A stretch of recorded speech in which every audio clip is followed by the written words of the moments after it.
Bem-vindo ao PQU Podcast, o podcast para psiquiatras em formação. O nosso objetivo continua o mesmo: divulgar dados, informações e comentários que possam de alguma maneira contribuir na sua formação e auxiliar na sua prática clínica.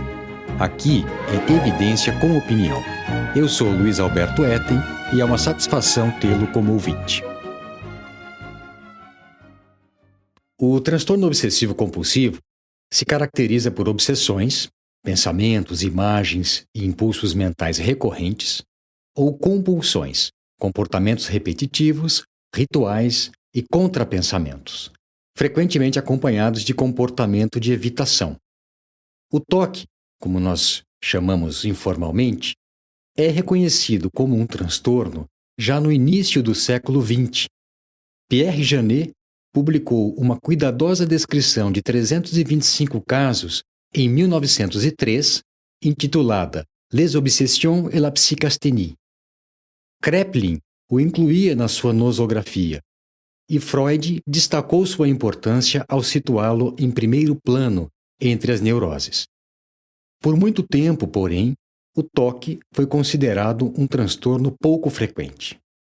Sua prevalência hoje é estimada entre 1 a 3% da população, ou seja, muito maior do que se pensava. Não só isso mudou. Nesse episódio do PQU Podcast, apresentarei uma revisão atualizada sobre diagnóstico e tratamento do TOC. Como já virou rotina, o Vinícius participará comigo deste episódio. Como parte das novidades da segunda temporada do PQU Podcast, decidimos compartilhar com os ouvintes as dúvidas que surgem na preparação de um episódio. Eu e o Vinícius revisamos juntos todos eles antes de virmos para o estúdio e mesmo durante a gravação. Agora você vai poder acompanhar em cada episódio algumas das discussões que antes aconteciam longe dos microfones.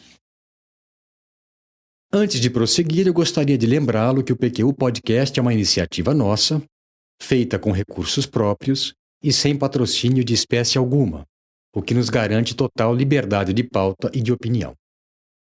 Continuando.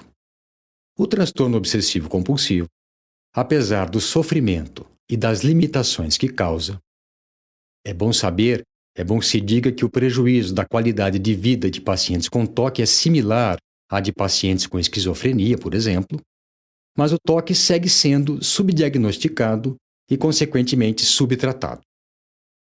Isso não se deve apenas à falha de profissionais de saúde, mas também pelo seu caráter secreto.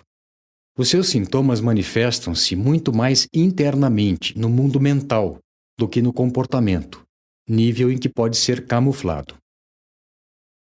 Muitos pacientes hesitam em relatar o que se passa com eles por vergonha e pelo medo de serem considerados pervertidos, perturbados e de serem julgados mal.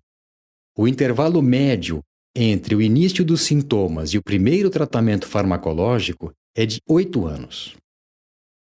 Os aspectos definidores do diagnóstico de TOC são as obsessões e as compulsões, que consomem tempo. Mais de 1 hora por dia é um bom ponto de corte. São sempre perturbadoras e prejudicam o desempenho nas atividades mais corriqueiras. Luiz Alberto, eu estava aqui escutando e surgiu uma dúvida. Obsessões são sempre perturbadoras? Não, na verdade, nem sempre. Mas para se qualificarem como critério para o diagnóstico de transtorno obsessivo-compulsivo, sim. Era nisso que eu estava pensando. Obsessões podem ocorrer em outros transtornos psiquiátricos e até mesmo na ausência deles, porém de forma não perturbadora, sem prejudicar o desempenho de forma acentuada. Sim, isso mesmo. Outra peculiaridade do transtorno é a percepção do paciente de que as obsessões são irracionais e têm uma lógica torta, exceto nos casos de baixo insight, que são minoria. Os sintomas acessórios são exatamente a ansiedade provocada diretamente pelas obsessões ou que surge em resposta à tentativa de inibir os comportamentos compulsivos e a evitação de situações de alguma forma relacionadas ao conteúdo das obsessões. A 5ª edição do DSM incluiu mudanças bastante relevantes em relação às edições anteriores. A primeira delas foi retirar o TOC do capítulo transtornos de ansiedade e colocá-lo numa categoria à parte, intitulada transtorno obsessivo-compulsivo e transtornos relacionados. A justificativa para tal decisão é que os dados de apresentação clínica, neurobiologia, neuroimagem, genética e resposta ao tratamento são diferentes dos que existem para os transtornos de ansiedade. É verdade que a ansiedade é uma manifestação bastante presente no TOC, mas seria secundária e não nuclear. Além disso, nem todas as pessoas com TOC têm ansiedade. A segunda mudança foi suprimir dos critérios diagnósticos de TOC que os indivíduos com o transtorno tenham insight sobre suas obsessões, reconheçam-nas como produto de sua própria mente. Isso provavelmente ampliará o diagnóstico de TOC na fronteira com transtornos psicóticos, abarcando também os casos de TOC com psicoses comórbidas. Relacionada com essa novidade, houve a inclusão de especificador para distinguir os casos de insight bom, baixo ou ausente, já que os de baixo ou sem insight têm prognóstico pior.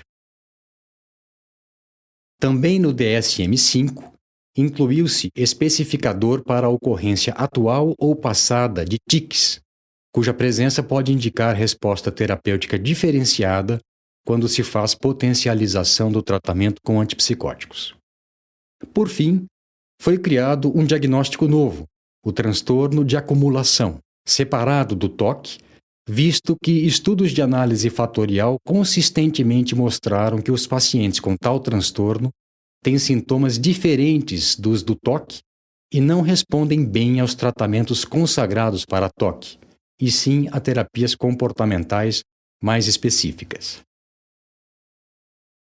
São muitas as evidências que embasam o uso de abordagens cognitivo-comportamentais e dos inibidores seletivos de recaptura de serotonina no tratamento do transtorno obsessivo-compulsivo.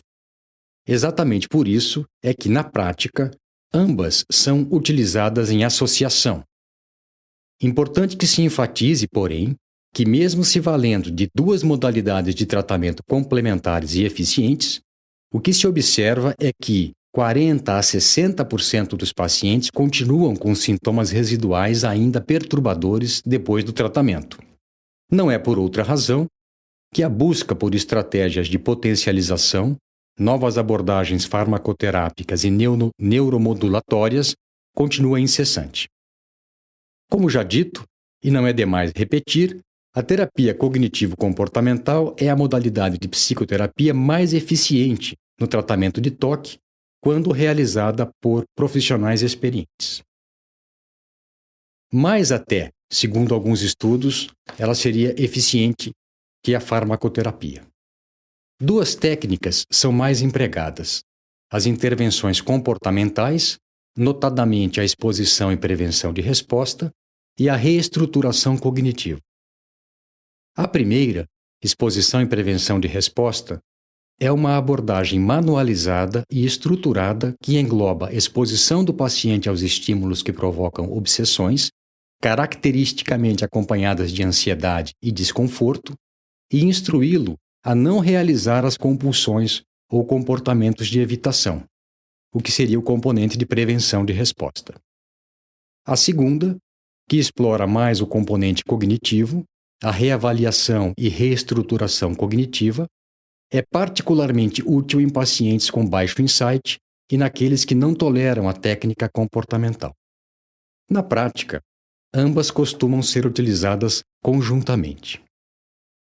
Os principais obstáculos ao uso mais disseminado da terapia cognitivo-comportamental são a falta de disponibilidade de profissionais bem formados, o tempo requerido, tanto para as consultas, em geral semanais de 1 hora de duração, quanto para as tarefas de casa, e a motivação do paciente, que precisa ser grande.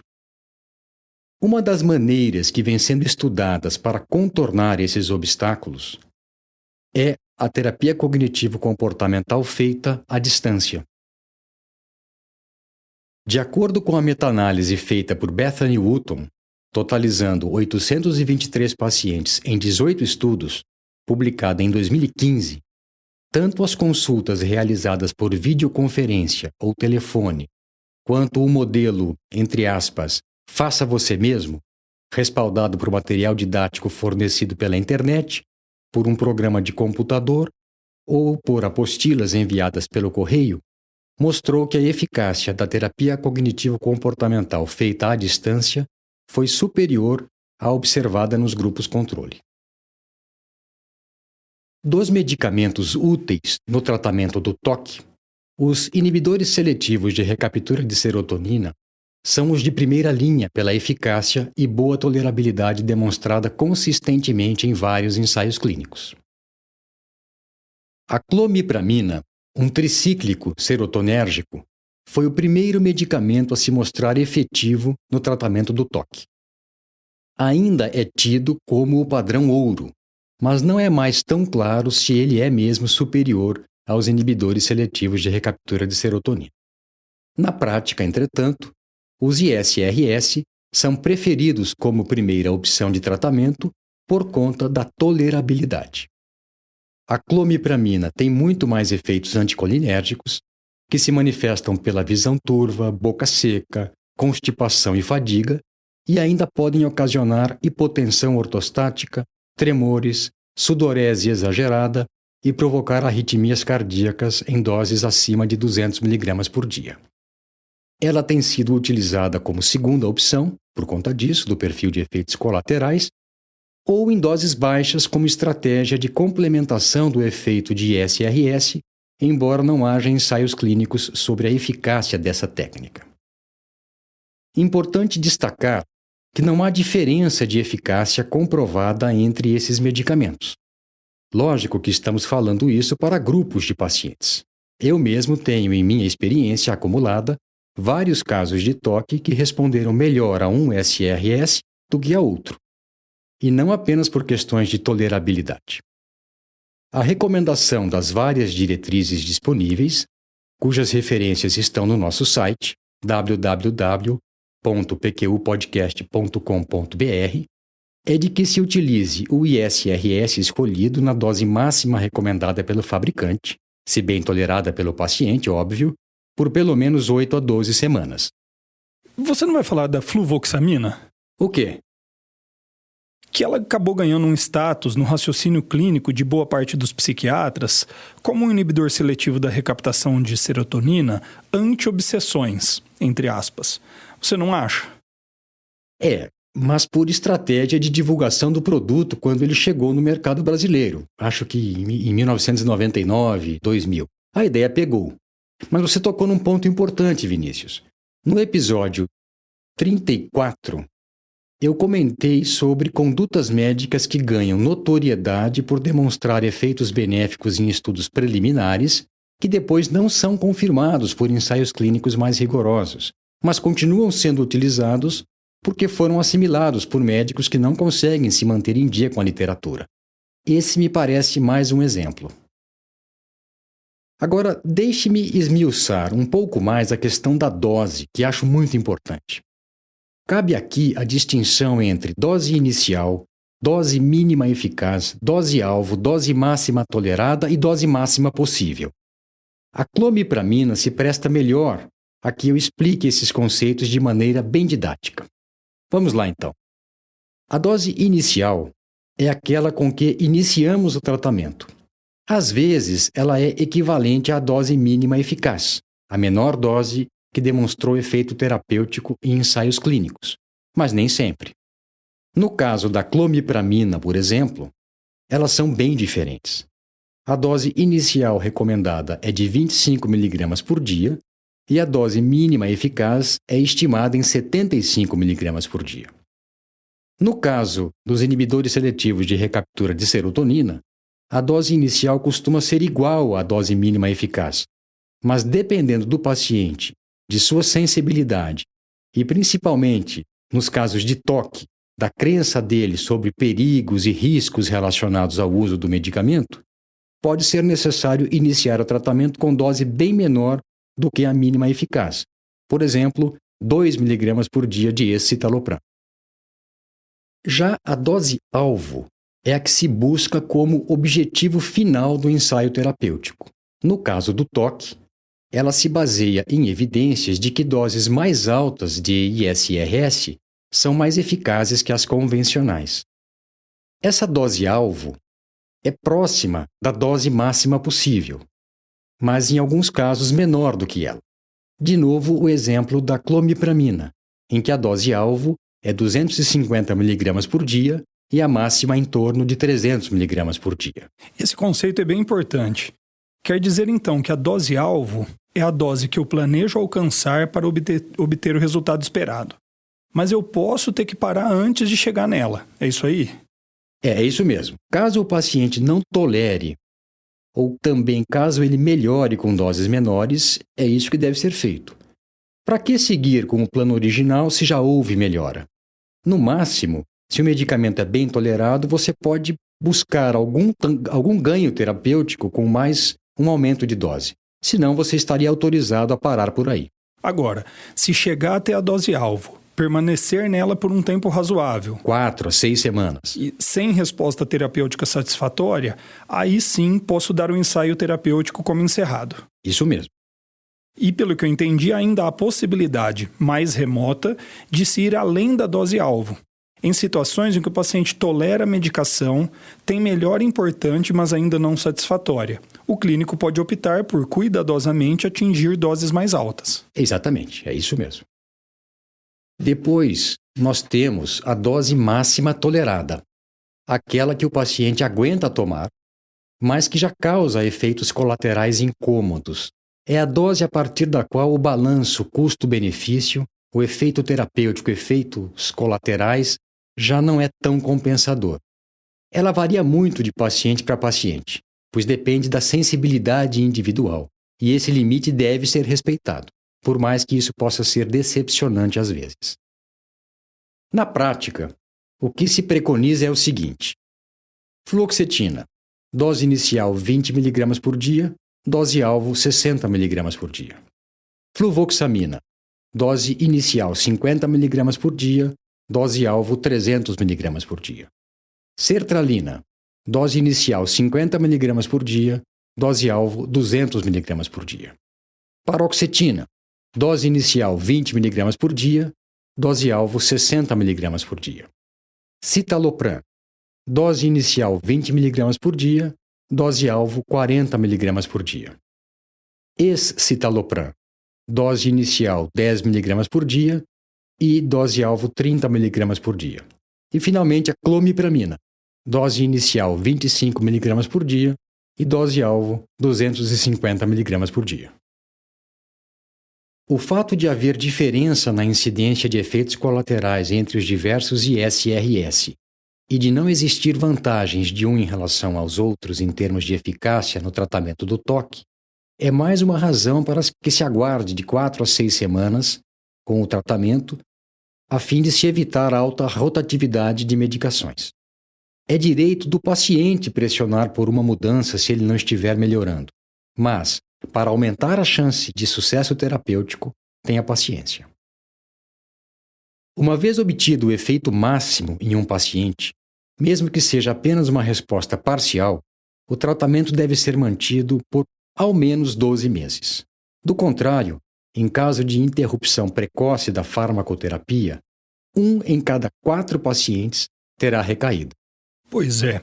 Apesar de ter sempre em mente esse objetivo de retirada em 12 meses, especificamente no toque, acho difícil fazê-lo. O quadro é crônico, a resposta terapêutica muitas vezes parcial e as recaídas frequentes. Esse panorama não estimula a retirada de medicações. Eu estou de pleno acordo, Vinícius. E aproveitando o gancho, realmente a maioria dos pacientes com toque responde apenas parcialmente à primeira abordagem terapêutica. A melhora é suficiente para que haja ganho em termos de qualidade de vida, mas permanecem sintomas residuais perturbadores. Nessas situações, em busca de remissão, as opções são associar a terapia cognitivo-comportamental, se ela ainda não fizer parte da abordagem terapêutica, mudar de ISRS, quando não há resposta alguma, associar clomipramina ou potencializar o ISRS com um antipsicótico nos casos de resposta parcial.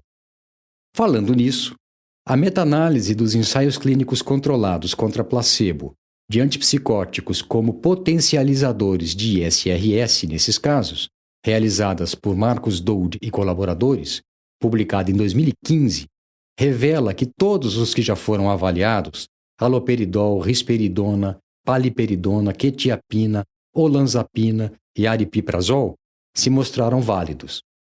Há indícios de que essa estratégia seria particularmente útil nos pacientes com baixo insight e ou naqueles com tiques motores. Entendi. E o uso de benzodiazepínicos em toque, hein? Olha, eu vou fazer só uma observação geral sobre isso. A eficácia dos benzodiazepínicos é limitada, mas eles podem ser úteis transitoriamente como coadjuvantes no controle da ansiedade e da insônia, antes que os medicamentos mais específicos comecem a agir. Continuando.